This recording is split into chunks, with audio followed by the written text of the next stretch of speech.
नमस्कार विद्यार्थी मित्रांनो, मी राऊत सर, संस्थापक व संचालक युनिक अकॅडमी स्पर्धा परीक्षा मार्गदर्शन केंद्र यवतमाळ। आपल्या Raut sir unique academy Yavatmal या यूट्यूब चॅनलवर तुमचं सर्वांचं मनपूर्वक स्वागत करतो आणि व्हिडिओला सुरुवात करतो। तत्पूर्वी जे आपल्या चॅनलवर नवे असतील त्या सर्वांनी चॅनलला सबस्क्राइब करा, घंटीचं बटन दाबा आणि ऑलवर सेट करा आणि व्हिडिओला लाईक करायला अजिबात विसरू नका आणि व्हिडिओ सर्वांना शेअर करा। बघा, आजचा आपल्या व्हिडिओचा मुद्दा जो आहे तो बघा, टीईटी आणि टीआरटी परीक्षा पहिल्याच प्रयत्नात पास होण्यासाठी नेमकी अचूक एक्झॅक्ट तयारी कशी करावी। बघा, हा व्हिडिओ बघा, नक्कीच हा व्हिडिओ बघितल्यानंतर तुम्हाला कोणतीही अडचण परीक्षेसंबंधी टीईटी असू द्या किंवा टीएआयटी असू द्या, परीक्षेसंबंधी कोणतीही अडचण तुमच्याकडे उरणार नाही। तत्पूर्वी परत तुम्हाला एक गोष्ट सांगू इच्छितो, आपल्या यूट्यूब चॅनलवर Raut sir unique academy Yavatmal याच यूट्यूब चॅनलवर एमपीएससी, टीएआयटी, टीईटी, पोलीस भरती आणि सर्वच स्पर्धा परीक्षांसाठी यूट्यूब लाईव्ह मोफत बॅच दररोज सायंकाळी 5 वाजता सुरू असते, रेग्युलर। बघा, बॅच सुरू आहे, लेक्चर तुम्ही जाऊन आपल्या या यूट्यूबला बघू शकता, लक्षात घ्या। आणि ह्या बॅचची नोटिफिकेशन येण्यासाठी चॅनलला सबस्क्राइब करा, इकडे घंटीचं बटन दाबा, ऑलवर सेट करा आणि व्हिडिओ नक्की सर्वांना शेअर करा पुढची सगळी अपडेट आणि नोटिफिकेशन तुम्हाला वारंवार येण्यासाठी। सोबतच आपल्या राऊत सर युनिक अकॅडमी या ॲपमध्ये म्हणजे महाराष्ट्रातील प्रथम क्रमांकाचं सर्वोच्च दर्जेदार एज्युकेशन आणि सर्वात कमी फीजमध्ये शिक्षक पात्रता परीक्षा टीईटी 2024 ही फक्त आपल्याला मिळते ती 999 रुपयात। सर्व विषय लक्षात घ्या, सर्व विषय आणि टेस्ट सिरीजसह, सर्व विषय आणि टेस्ट सिरीजसह शिक्षक अभियोग्यता व बुद्धिमत्ता चाचणी टीआरटी 2024 ही मिळते तुम्हाला 1099 रुपयामध्ये सर्व विषय आणि टेस्ट सिरीजसह। पोलीस भरती 999 रुपयामध्ये, सरळ सेवा 999 रुपयामध्ये। तुम्ही बॅच एमपीएससी घ्या, टीईटी घ्या, टीआरटी घ्या, पोलीस भरती घ्या, सर्व पेड बॅचेस सोबत ती परीक्षा ऑनलाईन असेल तर ऑनलाईन, ऑफलाईन असेल तर ऑफलाईन, टेस्ट सिरीज मोफत आहे। बघा, या व्हिडिओच्या डिस्क्रिप्शन बॉक्समध्ये आपण लिंक दिलेली आहे ॲपची आणि आपल्या टेलिग्राम चॅनलची, तर तात्काळ त्या लिंकवरून ॲप डाउनलोड करा, टेलिग्राम चॅनलला जॉईन व्हा आणि बॅच परचेस करून यशाचे भागीदार व्हा। आतापर्यंत आपल्या चॅनलच्या माध्यमातून, आपल्या कोचिंगच्या माध्यमातून जवळपास निव्वळ या टीआरटीमध्ये जवळपास 1000 विद्यार्थ्यांनी यश मिळवलेलं आहे। जे राऊंड झालेलं आहे त्याच्यामध्ये 1000 विद्यार्थी आपल्या अकॅडमीचे आहे, त्यांचे माझ्याकडे सगळं एव्हिडन्स आहे, त्यांनी पाठवलेले अभिप्राय, त्यांचे फोटो, त्या सगळ्या गोष्टी माझ्याकडे आहे। चला, आता आपण बघूया आजचा महत्त्वाचा जो मुद्दा। आता ह्या बॅच सोबत तुम्हाला परत काय काय मिळेल तेही सांगतो। संपूर्ण लाईव्ह आणि रेकॉर्ड बॅच मिळेल, सर्व विषयांच्या संपूर्ण नोट्स, ई बुक्स, पीडीएफ्स मिळेल, मोफत टेस्ट सिरीज मिळेल, मागील वर्षीचे झालेले सर्व सराव पेपर मिळेल। व्हिडिओ तुमच्याकडे नेटवर्क नसेल तर तुम्हाला जिथे नेटवर्क आहे तिथे डाउनलोड करता येईल आणि ऑफलाईन बघता येईल। 365 दिवसांचा या ठिकाणी कालावधी आहे आणि परीक्षा त्याच्या पलीकडे गेली तर तुम्हाला परत सुद्धा कालावधी वाढवून मिळेल, व्हिडिओ किती वेळा बघता येईल। बघा, एकदा सर्वांनी व्हिडिओला लाईक करून टाका आणि आजच्या आपण महत्त्वाच्या टॉपिककडे, अत्यंत महत्त्वाचा व्हिडिओ होणार आहे असं मी तुम्हाला सुरुवातीला सांगितलेलं आहे। चला, इथे बघूया आपण काय सर। आता बघा, पहिल्यांदा तर आपला एक प्रश्न काय की आपण जे बोलूया, लक्षात घ्या, टीईटी या परीक्षेवर बोलूया, लक्षात द्या, टीईटी, लक्षात द्या, टीईटी या परीक्षेवर आपण बोलूया। आता बघा, परीक्षा टीईटी असू द्या, लक्षात द्या, परीक्षा टीईटी असू द्या किंवा टीएआयटी असू द्या, टीईटी असू द्या किंवा टीएआयटी असू द्या, परीक्षा टीईटी किंवा टीएआयटी, अभ्यास करण्याची पद्धत जी आहे, अभ्यास करण्याचा काय म्हणून सांगा जो पॅटर्न आहे तो तुमचा समान राहील, हे लक्षात ठेवा। म्हणजे एकदा का अभ्यासाची पद्धत आपल्याला समजली की आपण प्रॉपर त्याच वेनं, त्याच पद्धतीनं आपण अभ्यास कंटिन्यू करायचा दोन्ही परीक्षांसाठी। तर प्रथम आपण टीईटी वर बोलूया आणि मग आपण टीआयटी वर बोलूया, समजून घ्या। आता टीईटी वर बोलत असताना परीक्षा कोण घेते तर महाराष्ट्र राज्य परीक्षा परिषद, महाराष्ट्र राज्य परीक्षा परिषद परीक्षा घेत असते, महाराष्ट्र राज्य परीक्षा परिषद परीक्षा घेत असते, हे इथे लक्षात ठेवा। आणि ही परीक्षा आतापर्यंत जी कशा पद्धतीनं होते सर तर ऑफलाईन पद्धतीनं होते, लक्ष द्या। इथे म्हणजे बरेच विद्यार्थी सारखे माहिती विचारतात, ऑफलाईन पद्धतीनं होते। 2021 मध्ये जी टीईटी होणार होती 2021 मध्ये जी टीईटी होणार होती, तर ती ऑनलाईन पद्धतीने घेण्यासाठी बघा, ती ऑनलाईन पद्धतीने घेण्यासाठी महाराष्ट्र राज्य परीक्षा परिषदेने प्रयत्न केले होते, पण आता त्या प्रयत्नामध्ये काय अडचण आली आपल्याला माहिती नाही, तर परीक्षा ऑफलाईन पद्धतीने होणार आहे, हेही या ठिकाणी लक्षात ठेवा. आता लक्षात घ्या, इथे तुम्हाला दोन म्हणजे कोणाला ही टीईटी द्यावी लागते आणि टीईटीला समांतर परीक्षा कोणती आहे ती लक्षात घ्या. तर आता पहिल्यांदा टीईटीचे 2 पेपर असतात.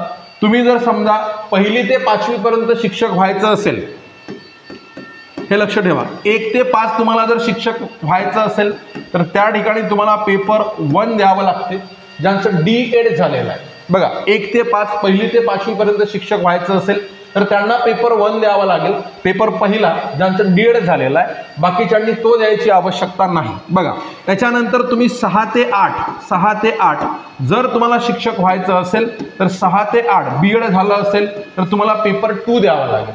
आणि 6 ते 8च्या नंतर तुम्हाला हे टीईटीची वगैरे आवश्यकता नाही आहे. म्हणजे 8च्या नंतर मग तुम्ही जर समजा 9 ते 10 म्हणा, 11वी 12वी म्हणा, तर इकडे तुम्हाला टीईटीची सध्या तरी आवश्यकता नाही, असे लक्षात घ्या.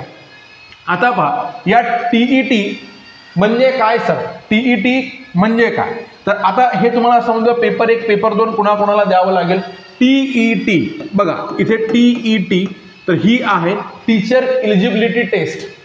Teacher eligibility test. आता टीचर इलिजिबिलिटी टेस्ट म्हणत असताना ही फक्त पात्रता परीक्षा आहे, नावातच आहे, त्याच्या नावातच काय, शिक्षक पात्रता परीक्षा. शिक्षक पात्रता परीक्षा म्हणजे हे लक्षात घ्या की या परीक्षेने तुम्हाला नोकरी मिळणार नाही. या परीक्षेने तुम्हाला नोकरी मिळणार नाही. ही परीक्षा फक्त पात्रता सिद्ध करण्यासाठी शिक्षक पात्रता परीक्षा, टीचर इलिजिबिलिटी टेस्ट. ठीक आहे. मग आता हिला आपण महा टीईटी असं म्हणत असतो. आता महा टीईटी हे लक्षात घ्या. पुन्हा हे महा इकडे काय म्हणून सांगा, टीईटी. आता महा टीईटी म्हणण्याचं कारण हे आपलं महाराष्ट्र राज्य शिक्षा म्हणजे परीक्षा परिषद घेत असते. महाराष्ट्र राज्य परीक्षा परिषद घेत असते, म्हणून आपण हिला काय म्हणतो तर महा टीईटी असं म्हणत असतो. लक्षात घ्या. आता या परीक्षेला समांतर महा टीईटीला म्हणजे टीचर इलिजिबिलिटी टेस्ट, शिक्षक पात्रता परीक्षा, हिला समांतर परीक्षा कोणती आहे तर केंद्राची सुद्धा टीईटी असते. बघा, केंद्राची टीईटी असते, तिला तुम्ही सीटीईटी असं म्हणता. केंद्राची टीईटी तिला तुम्ही सीटीईटी म्हणता. पॅटर्न तोच राहील. तुम्हाला आता एक गोष्ट परत लक्षात घ्या. बघा कशी सर म्हणा, तुम्ही जर समजा पात्रता परीक्षा तुम्हाला परत परत पास करायची आवश्यकता नाही आहे. म्हणजे लक्ष द्या, हे सेंट्रलची झाली आणि हे महाराष्ट्राची झाली आणि हे सी जो आहे तो सेंट्रलचा आहे. समजून घ्या, सी जो आहे तो सेंट्रलचा आहे.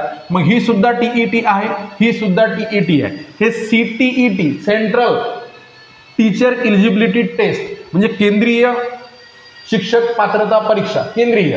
मग आता तुम्ही महाराष्ट्राची जर पास असाल तर तुम्हाला बऱ्याच विद्यार्थ्यांचा प्रश्न, मग सीटीईटी पास असेल तर टीईटी द्यायची आवश्यकता आहे का, तर सीटीईटी पास असेल म्हणजे तुम्ही जर सीटीईटी पास असेल त्या तुम्ही एकतर महाराष्ट्राची द्या किंवा केंद्राची द्या, दोन्ही द्यायची आवश्यकता नाही. हे या ठिकाणी लक्षात ठेवा. दोनची आपल्याला गरज नाही, आवश्यकता नाही. फक्त एक लक्षात घ्या, पेपर कोणता तुम्ही पास आहे हा मुद्दा. समजा तुम्ही महा टीईटीचे पेपर 1 पेपर 2 असे दोन्ही पेपर पास आहे, पेपर 1 आणि 2. लक्ष द्या, महाराष्ट्र टीईटीचे आपण लक्षात घेऊया की तुम्ही पेपर 1 आणि पेपर 2 पास आहे तर तुम्हाला सीटीईटी द्यायची गरज नाही आहे. लक्षात घ्या, महाराष्ट्र टीईटीचे पेपर 1 पेपर 2 पास आहे तर तुम्हाला सीटीईटी द्यायची गरज नाही आहे. आणि जर तुम्ही सीटीईटी पेपर 1 पेपर 2 पास आहे तर तुम्हाला टीईटी द्यायची गरज नाही आहे. पण आता याच्यातलं तुम्ही ठरवा, समजा टीईटी पेपर 1 पास असेल आणि सीटीईटी पेपर 2 पास असेल तरी जमलं, किंवा सीटीईटी पेपर 1 पास असेल टीईटी पेपर 2 पास असेल तरी जमलं. म्हणजे कोणत्याही याच्यामध्ये समजा इकडे तुम्ही पेपर 1 पास असेल तर सीटीईटी मध्ये नाही पाहिजे, सीटीईटी मध्ये पास असेल तर काय सांगा टीईटी मध्ये नाही पाहिजे. तर ही गोष्ट प्रकर्षानं ह्या ठिकाणी म्हणजे समजून घ्या, परीक्षेचा पॅटर्न, पेपर कोणते पास पाहिजे हे आपल्याला करेक्ट माहित असणं जरुरी आहे. तर बघा इथे थोडंसं मी तुम्हाला क्लिअर करून देतो परत. लक्षात घ्या, इथे या ठिकाणी टीईटी म्हणा, किंवा महा TET म्हणा. मग हे महाराष्ट्र राज्य शिक्षक पात्रता परीक्षा हे राज्याची आहे, शिक्षक पात्रता परीक्षा. आणि इकडे CTET. मग CTET मध्ये फक्त हा पहिल्यांदा शब्द लागेल, केंद्रीय शिक्षक पात्रता परीक्षा. दोन्ही परीक्षा म्हणजे दोन्ही परीक्षा ॲट अ टाइम उत्तीर्ण असणं काही जरुरी नाही आहे आपल्याला. बघा इथे काय म्हणून सांगा, पेपर वन 1 ते 5 साठी आहे.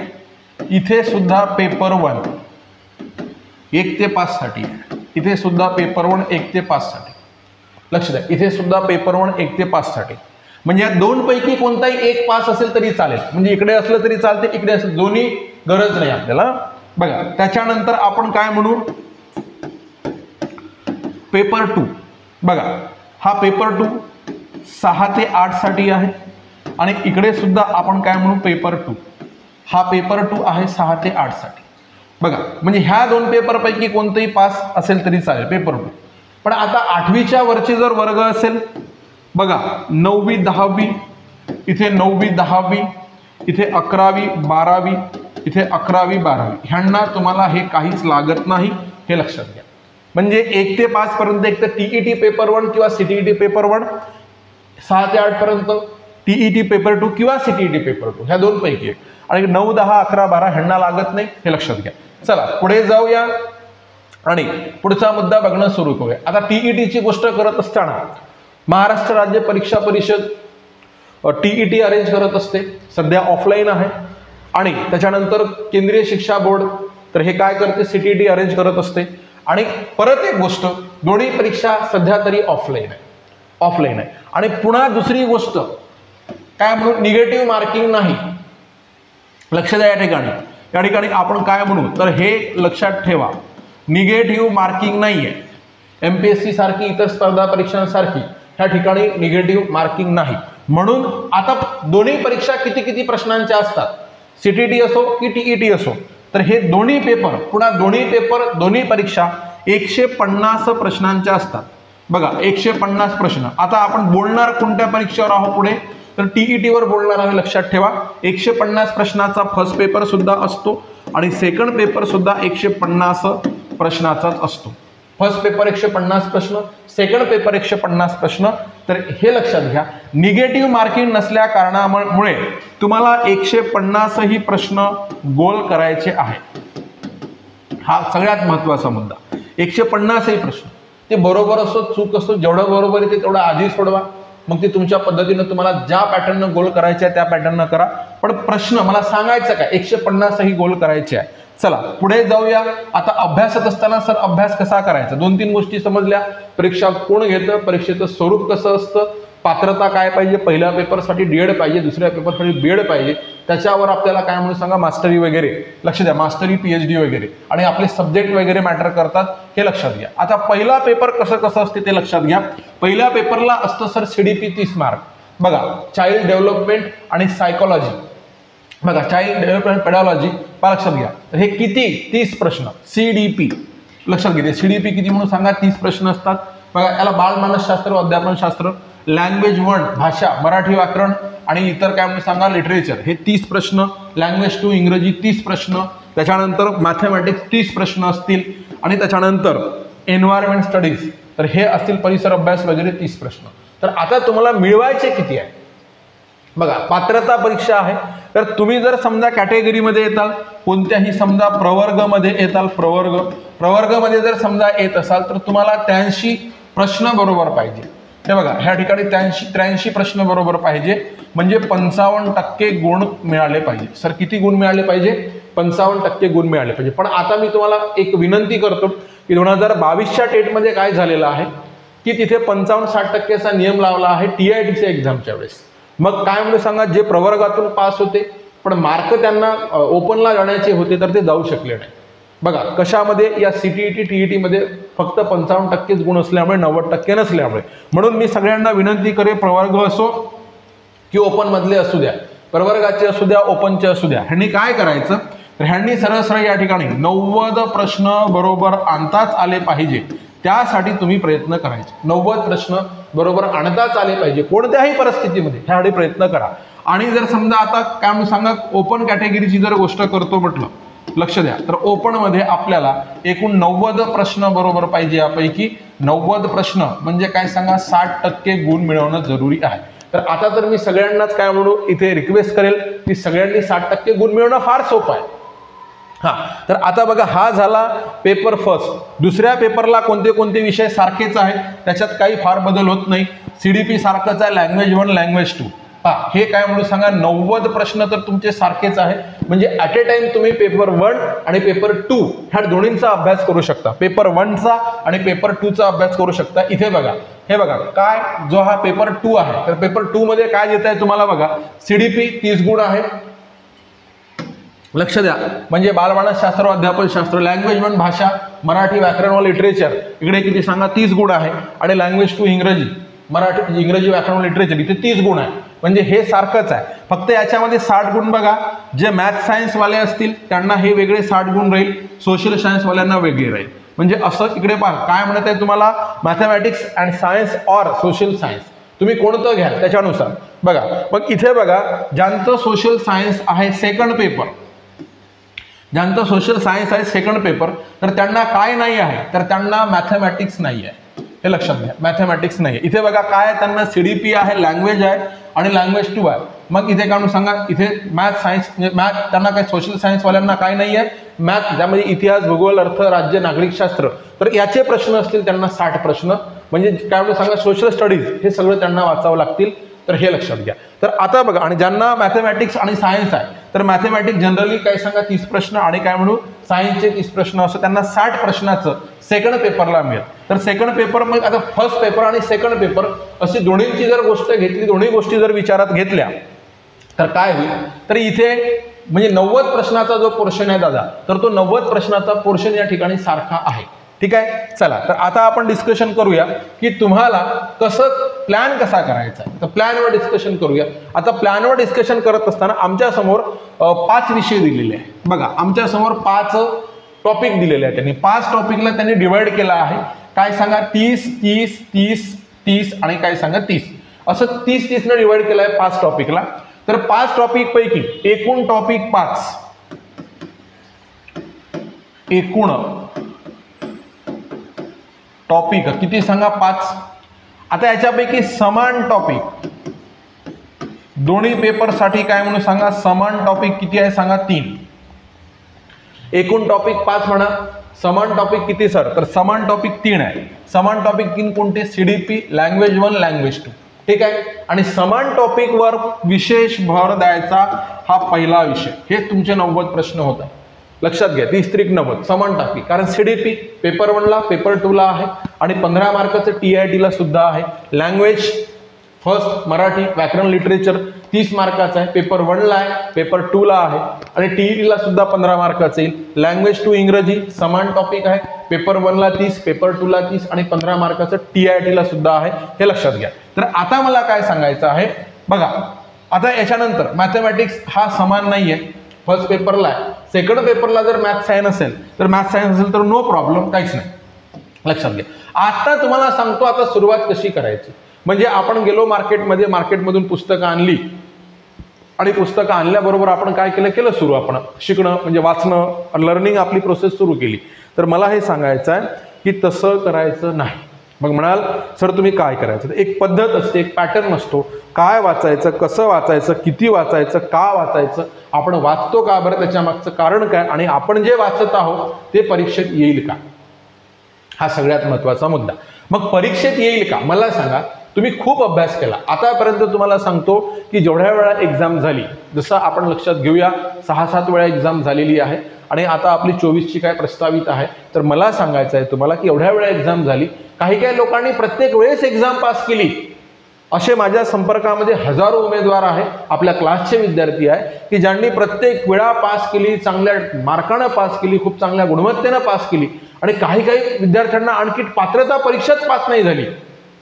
बघा, काही विद्यार्थ्यांना आणखी आणखी कोणती परीक्षा, तर पात्रता परीक्षाच पास नाही झाली.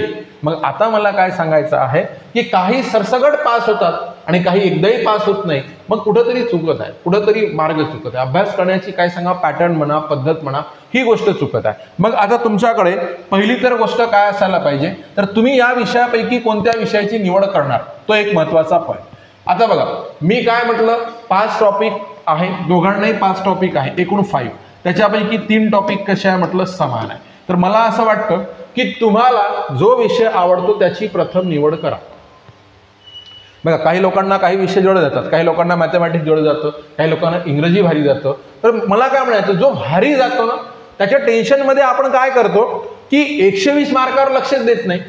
कोणी काय म्हणते माहिती का, हे इंग्रजीमुळेच मला येतच नाही म्हणते, या काय म्हणून सांगा मॅथमॅटिक्समुळे माझं जमत नाही म्हणते, इंग्रजीमुळे माझं जमत नाही म्हणते.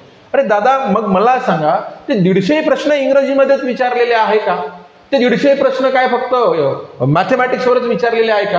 आणि पास व्हायला तुम्हाला लागतेच किती, जर समजा प्रवर्ग असेल बघा, आणि त्याच्यातही तुम्हाला सांगतो, समजा मॅथमॅटिक्स आहे 30 मार्काचा आहे बघा, 4 पर्याय तुमच्याकडे आहे. उदाहरण ऐका, तुम्हाला काय सांगतो, 4 पर्याय तुमच्याकडे आहे.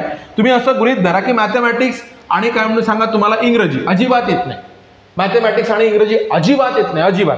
पण 4 पैकी एक पर्याय बरोबर असणार आहे. मग या दोघांचे किती प्रश्न झाले सांगा, 60 प्रश्न झाले. त्या 60 प्रश्नाचा तुम्ही एकच पर्याय जरी मारला तरी 15 प्रश्न या ठिकाणी तुमचे बरोबर येणार आहे. हे तर फिक्स आहे, कारण रेशो आहे ना, 4 मागे 1, 60 मागे 15, 4 मागे 1, 60 मागे 15. हे इंग्रजीचं आणि कशाचं सांगा, मॅथमॅटिक्सचं. पण आता तुम्हाला जे येते, काय येते सर, वाचलं तरी येते तशा गोष्टी म्हणजे कोण सांगा, CDP, चाइल्ड डेव्हलपमेंट आणि काय म्हणून सांगा पेडालॉजी. तर इथे बघा, म्हणजे बाल मानसशास्त्र आणि अध्यापनशास्त्र. तर ह्या 30 पैकी मग ते कळते ना तुम्हाला सब्जेक्ट, ज्याला म्हणजे आता हे प्रत्येकासाठी वेगळं राहील, ज्याला जे कळेल ते. मग जो सब्जेक्ट कळते, आता बघा 5 टॉपिक आहे, 3 समान आहे. मग जो आवडतेचा अभ्यास पुरेपूर करा, पैकी मिळेल ह्याची तयारी करा. जो जमतोय ना आपल्याला त्याच्यापैकीच घ्यायचा. आणि तो 3 सब्जेक्ट निवडत असताना तो दोन्हीला समान असेल तसा निवडा, आणखी फायदा होतो. मग आता बघा, तुम्हाला आता मानसशास्त्र खूप जमतंय, मग मानसशास्त्रामध्ये किती मार्क सर, 25 मार्क. बघा, मराठीचं व्याकरण आणि काय म्हणून सांगा सगळं तुम्हाला येतंय, तर त्याच्यामध्ये काय म्हणून सांगू, 25 मार्क. ठीक आहे, इथे 25 मार्क. आणि हे 2 विषय मिळून काय म्हटलं सांगा, 15 मार्क. आणि हे काय म्हणून सांगा, इथे पकडा 20 मार्क. तर इथे हे दोघं मिळून किती म्हटलं सांगा, 15 मार्क. एकदा करा बरं टॅली. बघा, एकदा टॅली करा. जे जमते त्याच्यावर त्याला परिपूर्ण करायचं, निव्वळ जे जमत नाही. आता मला सांगा, ताटामध्ये तुम्हाला सर्व पदार्थ वाढलेले असेल, वेगवेगळ्या भाज्या असतील, त्याच्यासोबत कारल्याची भाजी असेल, तर तुम्ही काय पहिल्यांदा त्या कारल्याच्या भाजीवर जाऊन पडता का? त्या कारल्याच्या भाजीची भीती बाळगता का? अजिबातच नाही. तर तुम्ही काय करता, जे बाजूच्या गोष्टी आहे, इतर आवडणाऱ्या भाज्या आहे, ते सुरुवात करता. म्हणून अभ्यासाला सुरुवात करत असताना म्हणजे तुमच्या जेवणाचा नीरस होत नाही. लक्षात घ्या, तुमचं जे जेवण आहे ना त्याचं काय होत नाही सर, तर त्याचा नीरस होत नाही, हे लक्षात घ्या. म्हणून मला एक गोष्ट तुम्हाला प्रकर्षाने सांगावीशी वाटते की अभ्यास म्हणजे सुरू करत असताना आपल्यामध्ये अभ्यासामध्ये पठारावस्था येऊ नये. म्हणून तुम्ही जो आवडतो, TET असू द्या की TIT असू द्या, जो सब्जेक्ट तुम्हाला आवडतो त्याच्यापासून सुरुवात करा. आणि आता बघा, तो परिपूर्ण करा. आणि परिपूर्ण केल्याच्या नंतर तुम्हाला जर CDP मध्ये 25 मार्क आहे, मराठीमध्ये 25 मार्क आहे, हे काय म्हणून सांगा, लँग्वेज आणि मॅथमॅटिक्स म्हणून फक्त काय अभ्यास नाही केला, पुन्हा ऐका, याचा अभ्यास केलाच नाही तुम्ही. हे 60 प्रश्न म्हटलं, 60 पैकी सर्व पहिल्या नंबरला तुम्ही काय सांगा, गोल गोल गोल गोल करत आले, तर तुम्हाला 15 मार्क मिळाले. यांचा अभ्यास न करता यांच्या वेळेस सर्व तुम्ही त्यांनाच दिला. एक उदाहरण सांगतोय मी. म्हणून फक्त काय म्हणून सांगा, एखादा विषय जमत नसेल त्याचा बाऊ करू नका की मला जमणारच नाही, असं तुम्ही डोक्यात घेऊ नका. ठीक आहे, आता तुम्ही काय केला, सब्जेक्ट चॉईस करत आहे. बघा, आता हे यांची क्वांटिटी पहा किती होईल. हे 25 दुणे 50, 50 आणि 70. हे बघा, 25 दुणे 50, 50 आणि 70, 70 आणि 15. म्हणजे हे दादा इथे 85 वर गेले तुम्ही, 85 वर तुम्ही पास आहे. लक्ष द्या, 85 वर पास आहे. बघा, इथे काय म्हटलं तुम्ही, प्रवर्गामध्ये तुम्हाला 83 लागतात. आता तुम्ही जर समजा लँग्वेजचा अभ्यास केला, लक्ष द्या, आता तुम्ही लँग्वेजचा अभ्यास केला, काही असे सगळे मॅथमॅटिक्स अजिबातच येत नाही असे असतात का? तुम्हाला डायरेक्ट गोलच करायची गरज पडते का? नाही पडत ना, सगळ्यांनाच गोल. तर बघा, आता तुम्हाला सांगतो पुन्हा इथे काय आहे, तर ह्या इंग्रजीमध्ये तुम्हाला काय झाले, एकूण 30 प्रश्न आहेत. ह्या 30 प्रश्नापैकी 20 प्रश्न तुम्हाला अजिबात जमले नाही. भावा 10 प्रश्न जमतात. बघा दादांनो, 10 प्रश्न जमतात. मॅथमॅटिक्स मधले 30 पैकी 12-13 गणित, 15 गणित जाऊ द्या, 16 गणित जाऊ द्या, याच्यामध्ये 10-12 गणित जमतात. म्हणजे हे किती झाले सांगा 22, आणि याचा तुम्ही प्रॉपर अभ्यास केला होता तर याचे किती म्हणून सांगा 25, याचे किती म्हणा सांगा 25, आणि खाली किती म्हणा सांगा 20. बघा 25 दुणे 50 आणि 50 आणि हे 22 आणि 20. बघा 50 आणि काय म्हणून सांगा 44. लक्षात घ्या 42 म्हणून 42. तरी दादांनो इथे तुमचा स्कोर किती चालला रे 92 वर चालला, हे समजून घ्या. तर आता मला एक गोष्ट या ठिकाणी सांगायची आहे, नीट लक्षात घ्या. सोपं सोपं साधं साधं, काही कठीण नाही. जो आपल्याला जमते त्याच्यापासून सुरुवात करायची, आपला अभ्यास बूस्ट करायचा. जो जमते त्याच्यात पैकी आता तुम्हाला सांगतो, एमपीएससी असू द्या, कोणती परीक्षा असू द्या, सर्वांना सर्व विषय जमत नसतात, हे तुम्हाला माहीत असेल नसेल. मग इथे फक्त तुम्हाला एखाद्याला सायकोलॉजी जमते, एकही प्रश्न जाऊ द्यायचा, जमते ना क्लिअर करून टाकायचा. मग याच्यात तुम्हाला मिळेल सर किती, तर याच्यामध्ये तुम्हाला मिळेल 25. मराठी जमतंय 30 पैकी 25 मिळवा, 27 मिळवा, 28 मिळवा. लँग्वेज टू इंग्रजी जमत नाही, मग 10-12. गणित जमत नाही, 15 गणित सोपेच असतात. आणि हे एन्व्हायरमेंटल स्टडीज, याच्यातली 17-18 म्हणा किंवा 20 प्रश्न म्हणा. आणि एकदा परत चेक करा. आता काय होईल बा, 5 आणि 5 10 15 17 17शी 7. लक्षात घ्यायचा गेला 1. हे 3 आणि 2 5 6 6 आणि 3 9 97 मार्क. मी काय असं अवास्तव बोलत नाही, हे लक्षात घ्या. तर अशी स्ट्रॅटेजी ठेवा. तुम्ही काय करता माहिती का, पहिला फोकस जे जमत नाही त्याच्यावरच ठेवता. म्हणजे कसं, अरे बापरे आमचं कसं होईल, हे मॅथमॅटिक्स तुम्हाला बिलकुलच येत नाही, लँग्वेज तर मला बिलकुलच येत नाही. मग माझा तुमचा प्रश्न, तुम्हाला सर्व सायकोलॉजी येत होतं का, तुम्हाला सर्व मराठी येत होतं का, तुम्हाला सर्व परिसर अभ्यास येतो का? अरे ते वाचलं की कळतं ना, ते वाचलं की कळतं. जलचर प्राणी कोणता, सर्वात मोठा प्राणी कोणता, सर्वात लहान प्राणी कोणता, शिवाजी महाराजांच्या आरमार प्रमुख कोण होते, शिवाजी महाराजांनी प्रथम कोणता किल्ला घेतला, हे वाचलं का कळते ना. मग याच्यामध्ये मिळवा ना तुम्ही पैकी. बरोबर आहे, तुम्हाला कळते वाक्याचा प्रयोग कोण, लिंग कोण, विभक्ती कोण, काळ कोण, वचन कोण, लक्षात घ्या प्रयोग कोण, हे कळते. मग लँग्वेज फर्स्ट मध्ये मिळवा ना 30 मार्क. तुम्हाला सायकोलॉजी कळतं, वाचायचं आहे, मग त्याच्यात मिळवा. आता हे प्रत्येकाचे विषय वेगवेगळे राहू शकतात, पण आपण काय करायचं, भाऊ करून घ्यायचा नाही, तुम्हाला जमतंय. लक्षात घ्या. आता तुम्हाला हे समजलं की आपल्याला जो विषय जमतोय त्याची आपण प्रॉपर आणि मुळातून सुरुवात केली पाहिजे. तर म्हणून प्रॉपर आणि मुळातून सुरुवात करा. आता सुरुवात करत असताना डायरेक्ट विषयाचं पुस्तक हातात घेतलं आणि लागलो अभ्यासाला, असं करू नका. ऐका, काय पाहिजे, विषयाचं पुस्तक घेतलो आणि लागलो अभ्यासाला, असं दादांनो अजिबात होऊ देऊ नका. तर मला काय म्हणायचं आहे, तुम्ही या ठिकाणी प्रश्नपत्रिका हा सगळ्यात महत्त्वाचा पॉईंट आहे. बघा इथे काय म्हणून सांगा, PYQ. बघा म्हणजे काय सांगा, पूर्वीच्या प्रश्नपत्रिका, प्रिव्हियस इयर क्वेश्चन पेपर. बघा आधीच्या प्रश्नपत्रिका, आधी झालेल्या प्रश्नपत्रिका. तर मी तुम्हाला सगळ्यांना एक विनंती करेन आणि सांगेन सुद्धा की या प्रश्नपत्रिका पाहिल्याशिवाय अभ्यासाला सुरुवातच करू नका. मी तर म्हणेल की एक शब्दही वाचू नका. म्हणजे पहिल्यांदा आधीच्या प्रश्नपत्रिका चाळा, सर्व चाळा. समजा तुम्हाला आता एक उदाहरण लक्षात घेऊ की मराठी व्याकरण आवडते, बालमानसशास्त्र आवडते, किंवा जो विषय आवडत असेल, संपूर्ण प्रश्नपत्रिका चाळायची सुद्धा पहिल्यांदाच आवश्यकता नाहीये. तुम्हाला जस्ट अभ्यास सुरू करायचा आहे. मग हे अभ्यास सुरू करत असताना फर्स्ट टॉपिक होईल प्रश्नपत्रिका तुमचा. काय अभ्यास करायच्या आधी जे पूर्वतयारी म्हणून ती तुमच्याकडे काय असणं जरुरी आहे ते लक्षात घ्या, हे मी तुम्हाला सांगतो. तर प्रथम इथे प्रश्नपत्रिका चाळा. बरोबर आहे. आता जर समजा तुम्ही ठरवलं की मला मराठी विषयाचा अभ्यास करायचा आहे, बघा मी काय सांगत आहोत, फर्स्ट इथे तुम्हाला कशाचा अभ्यास करायचा आहे, मराठी विषयाचा अभ्यास करायचा आहे, असं जर तुम्ही ठरवलं तर त्या प्रश्नपत्रिकेमधले मराठीचे सर्व प्रश्न वाचून काढा. उत्तर देत बसायचं नाही आलं तर टेन्शन मध्ये यायचं नाही. मग इकडे तुमची एक वही ठेवा. बघा ही गोष्ट दुसरी या ठिकाणी मी सांगतो की नोंद वही. ह्या ठिकाणी सिलेबस काढण्यासाठी ह्या ठिकाणी तुम्ही काय करा सांगा, नोंद वही ठेवा. ठीक आहे, हे गोष्ट झाली तुमची काय म्हणून दुसरी. ऐका, तर ही काय म्हणून सांगा, एक नोंद वही सोबत, फक्त तुम्ही पहिल्यांदा सिलेबस काढत आहे, गोष्ट दुसरी. आणि इथे काय म्हणून सांगा, एक संदर्भ साहित्य अभ्यासक्रम जो असेल, आता तुम्ही अभ्यासक्रम टॅली करत आहे, इथे गोष्ट आपण काय म्हणून सांगा तिसरी.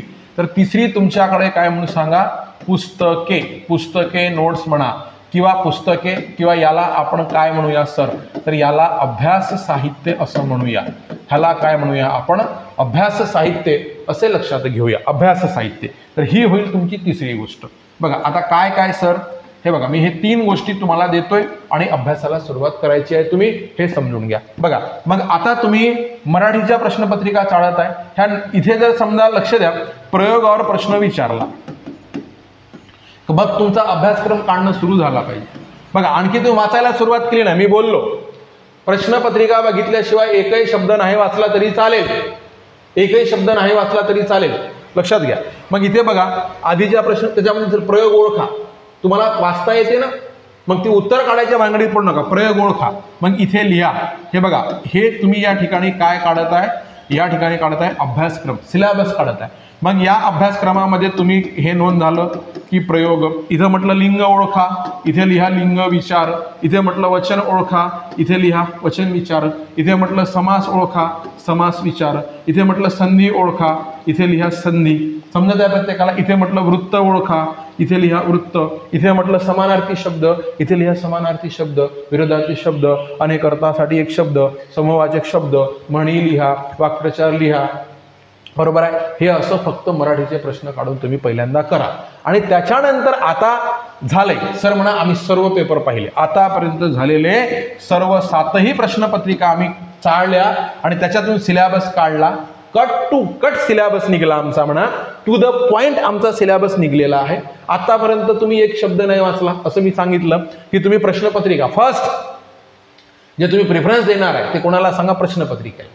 पहिल्यांदा प्रश्नपत्रिका पाहिल्या, इकडे नोंदवही घेतली, तिथे फक्त प्रश्न बघितले कोणकोणत्या, आणि याच्यात पुन्हा कोणत्या टॉपिकवर जास्त भर आहे. समजा प्रयोग 25 वेळा जर विचारला असेल पूर्ण प्रश्नपत्रिकेमध्ये 2-2, 3-3 प्रश्न आले असेल तर प्रयोग लक्षात घ्या मस्ट आहे, IMP आहे, लक्षात घ्या. हे आम्हाला समजलं पाहिजे, हे लक्षात घ्या. प्रयोग आपल्याला आलाच पाहिजे, प्रयोगावर प्रश्न येणारच आहे. लिंग विचार जर समजा कमीत कमी प्रत्येकच प्रश्नपत्रिका लिंग वचन विभक्ती हे जर विचारलं तर मग हे लिंग टॉपिक तुम्हाला आलाच पाहिजे. चुकून माकून एखादा प्रश्न सर्व प्रश्नपत्रिकेमध्ये एका टॉपिकवर येत असेल तर तो त्या परीक्षेतला कमी महत्वाचा टॉपिक झाला असा त्याचा अर्थ होतो. तो त्या परीक्षेतील कमी महत्वाचा टॉपिक होय असा त्याचा अर्थ होतो दादांनो, हे लक्षात घ्या. म्हणून इथे अभ्यासक्रम तुमचा सेट झालाय. त्याच्यात तुम्ही काय म्हणून सांगा, प्रयोग एका लाईनच्या समोर लिहा की एकूण प्रयोग किती वेळा विचारला गेला. 7 प्रश्नपत्रिकेमध्ये 7 दुने 14 म्हणा, फर्स्ट पेपर सेकंड पेपर, तर अशा दोन्ही पेपरमध्ये प्रयोग किती वेळा विचारला गेला, लिंग किती वेळा, लिंगाच्या समोर परत कॉमा करून लिंग लिंग लिंग लिंग, वचन वचन वचन वचन, समानार्थी शब्द समार्थी शब्द समार्थी शब्द. बघा एकदम मायक्रो सांगत आहो मी, लक्षात घ्या. पण तुम्हाला ते पाहिल्याबरोबर कळेल की बापरे याच्यामध्ये एवढे वेळा प्रयोग विचारला गेला, एवढे वेळा लिंग विचारला गेलं, एवढे वेळा वचन विचारलं गेलं, एवढे वेळा विभक्त, तुम्हाला असं पाहिल्याबरोबर कळेल चार्टमध्ये. म्हणजे बघा पहिल्या प्रश्नपत्रिकेमध्ये सुद्धा प्रयोग विचारला गेला, लक्ष द्या. पुन्हा दुसऱ्या प्रश्नपत्रिकेमध्ये विचारला गेला, मी ते दुसऱ्यांदा लिहितो, तिसऱ्यांदा लिहितो, चौथ्यांदा, पाचव्यांदा, सहाव्यांदा, सातव्यांदा, आठव्यांदा, 9व्या. मला काय कळतं माहिती आहे का की एवढे वेळा प्रयोग विचारला गेला. प्रयोग हा मस्ट इम्पॉर्टंट चॅप्टर आहे असं. इंग्रजीमध्ये तो वाईज जर विचारला गेला तर तसं ते लिहायचं असतं. हे झालं दादा अनालिसिस क्वेश्चन पेपरचं. आणि हे सर्व झाल्याच्या नंतर आता मोस्ट इम्पॉर्टंट जो कंटेंट आहे त्याचा क्रम लावा की सर्वात IMP कोण. बघा सर्वात IMP कोण, तर हा प्रयोग आहे, मग लिंग आहे, मग वचन आहे, मग विभक्ती आहे. तर असा क्रम लावा, तुम्हाला ते स्वतःला कळेल.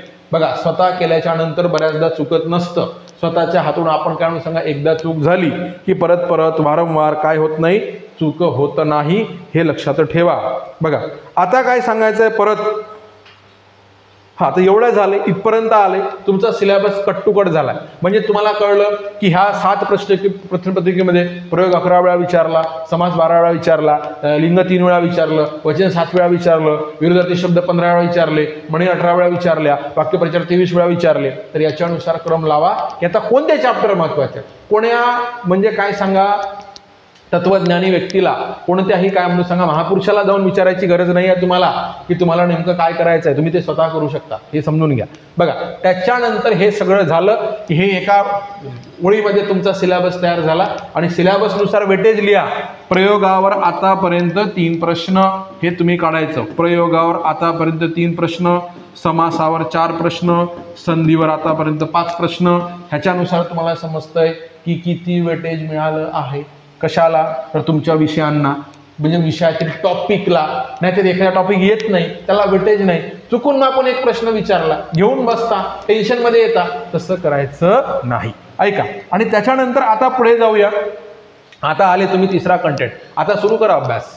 चला आता मराठीची पुस्तकं घ्या, त्या पुस्तकाच्या अनुक्रमणिकेमध्ये पेन्सिलने जे महत्त्वाचे टॉपिक आहे त्या टॉपिकला नंबर सहित हे पहिले हे असं काय म्हणून सांगा करा. आपल्या बॅचमधून ज्या लोकांनी पेड बॅच घेतलेली आहे जे पेड बॅचमध्ये व्हिडिओ बघत आहे त्यांनी सुद्धा ह्याचप्रमाणे अभ्यास करायचा आहे, ह्याचप्रमाणे व्हिडिओ बघायचे आहे, हे लक्षात घ्या.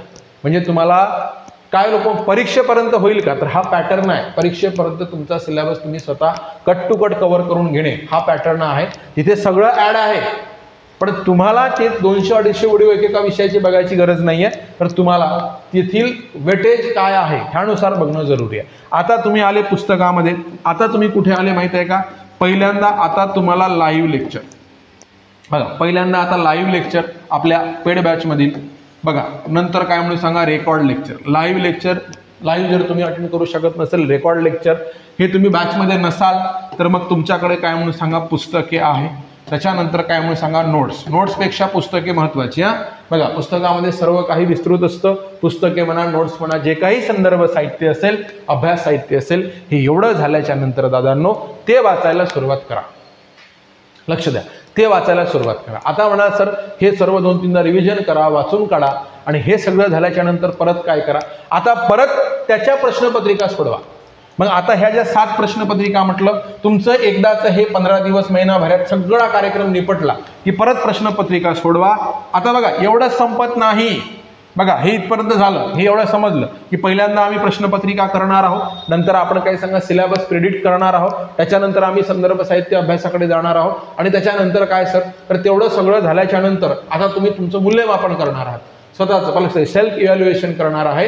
पलक्ष दुसरा कोणीही तुमचं मूल्यमापन करून देणार नाही आहे. तुम्ही स्वतः सेल्फ इव्हॅल्युएशन करणार आहे, स्वतः मूल्यमापन करणार आहे, आणि त्याच्यासाठी मग तुमच्या मूल्यमापनाचं साधन पुन्हा तुम्ही कुठे येणार आहे सर. बघा मग हे एवढं सगळं झाल्याच्या नंतर ही पहिली स्टेप होती. तर ही इथून तुम्ही वापस पुन्हा हे सगळं झाल्यावर ही इथेच येणार आहे. कुठे येणार आहे सांगा, प्रश्नपत्रिकेमध्ये. मग परत प्रश्नपत्रिका घ्या. पहिल्यांदा तर ते झालेल्या सोडवा. महाराष्ट्र राज्य परीक्षा परिषदेने ज्या प्रश्नपत्रिका घेतलेल्या आहेत तर प्रथम त्याच प्रश्नपत्रिका सोडवा. लक्षात घ्या. मग त्या प्रश्नपत्रिका, मग प्रश्नपत्रिका पहिली तुम्ही मराठी संपूर्ण संपवलं. तुम्हाला 30 गुण होते मराठीमध्ये. लक्ष द्या, मराठीमध्ये किती गुण होते, 30 गुण. आता बघा मराठीत तुम्हाला 30 गुण मिळाले, 30 गुण आहे, तर तुम्ही ती सोडवली. बा लक्षात घ्या, तुम्ही ती काय म्हणून सांगा, प्रश्नपत्रिका सोडवली. बघा ती प्रश्नपत्रिका सोडवली. आता ती प्रश्नपत्रिका सोडवल्याच्या नंतर ठीक आहे, तुम्हाला 30 पैकी 22 मिळाले. लक्षात, 30 पैकी 22 मिळाले. 30 गुणापैकी तुम्हाला पहिल्यामध्ये मिळाले 22. बघा प्रश्नपत्रिका दुसरी, बघा दुसरीमध्ये मिळाले काय सांगा 21. इथे तिसरीमध्ये मिळाले काय म्हणून सांगा 24. बघा हे अशा प्रकारे तिसरीमध्ये काय मिळाले 24. प्रश्नपत्रिका चौथी मिळाले 27. नंतर प्रश्नपत्रिका 5वी इथे मिळाले 28. नंतर इथे म्हणून 6वी मिळाले काय म्हणून सांगा 22 गुण म्हणा. 6वी मिळाले काय म्हणून 22 गुण. आणि प्रश्नपत्रिका 7वी, तर 7वीमध्ये मिळाले काय म्हणून 24 गुण. तर अशा प्रकारे जर समजा तुम्हाला गुण मिळाले असेल तर हे मिळालेल्या गुणा व्यतिरिक्त जे सुटलेले आहे ते लिहून काढा.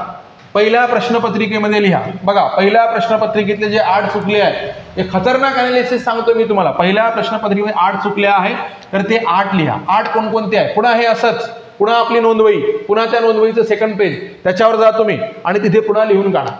काय की पहिल्या प्रश्नपत्रिकेमध्ये प्रयोग चुकला, अलंकार चुकला, संधी चुकली, उपसर्ग घटित शब्द चुकला. दुसऱ्या प्रश्न प्रयोगाच्या पुढे प्रयोग पुन्हा चुकला असेल तर प्रयोग, समासाच्या पुढे समास, संधीच्या पुढे संधी, उपसर्ग घटित शब्दाच्या पुढे उपसर्ग घटित शब्द. तर हे असं तुम्ही लिहून काढायचं आहे. म्हणजे तुम्हाला ह्या 7 प्रश्नपत्रिकेमध्ये आपला मोस्ट चुकणारा चॅप्टर कोणता आणि जो चॅप्टर चुकलाच नाही तो आपला प्लस पॉईंट झालेला आहे. आणि आता मराठीमध्ये चुकणारे मायनस पॉईंट कोणते हे तुम्हाला समजेल. बघा मराठीमध्ये चुकणारे हे असं, आता मी किती विषयाबद्दल बोलतोय, मी फक्त गोष्ट किती विषयाची करतोय सर, मी एका विषयाची गोष्ट करत आहो. तुम्हाला हे सर्व विषयांचं करायचं. बघा खूप काही वेळ लागत नाही. 1-2 दिवसामध्ये तुम्ही काय सांगा, एका दिवसात पूर्ण प्लॅन रेडी करू शकता. आणि मग अभ्यास केल्याच्या नंतर स्वतःचं सेल्फ इव्हॅल्युएशन आणि तेव्हा जे चुकत आहे तेवढ्या टॉपिकवर फोकस करायचा. प्रयोगामध्ये सुद्धा त्याच्यामधला कोणता प्रकार चुकतो, समासामध्ये त्याच्यामधला कोणता प्रकार चुकत आहे, म्हणजे समासाचा हा प्रकार बरोबर येत आहे आणि हा प्रकार चुकत आहे. गणितामध्ये हे 3 प्रकार बरोबर येत आहे पण चौथा प्रकार चुकत आहे, असं तुम्हाला कळणं जरुरी आहे.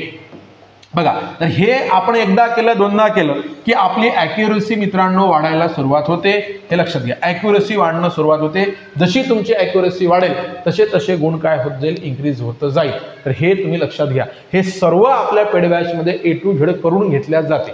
बघा, हे सर्वच्या सर्व आपल्या पेड बॅचमध्ये कोण घेतल्या जाते.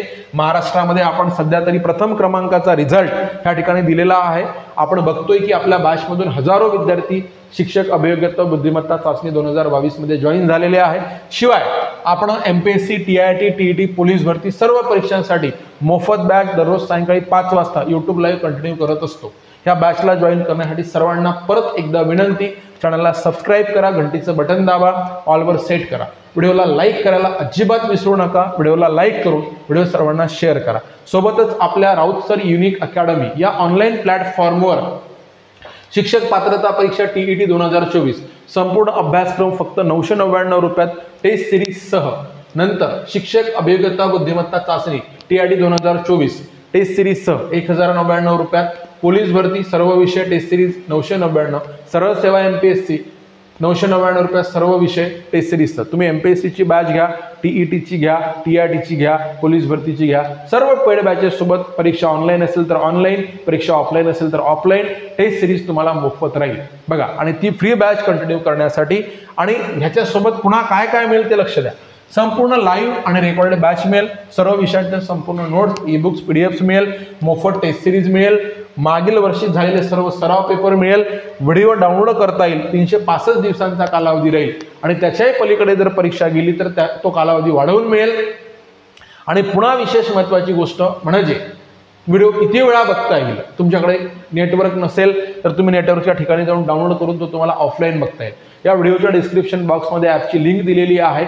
ते ॲप डाउनलोड करा, बॅच परचेस करा आणि जे आतापर्यंत हजारो विद्यार्थी शासकीय नोकरीत शिक्षक म्हणून रुजू झाले आणि इतरही कर्मचारी असे 3,500-4,000 हजार कर्मचारी आतापर्यंत आपल्या अकॅडमीच्या माध्यमातून झालेले आहे.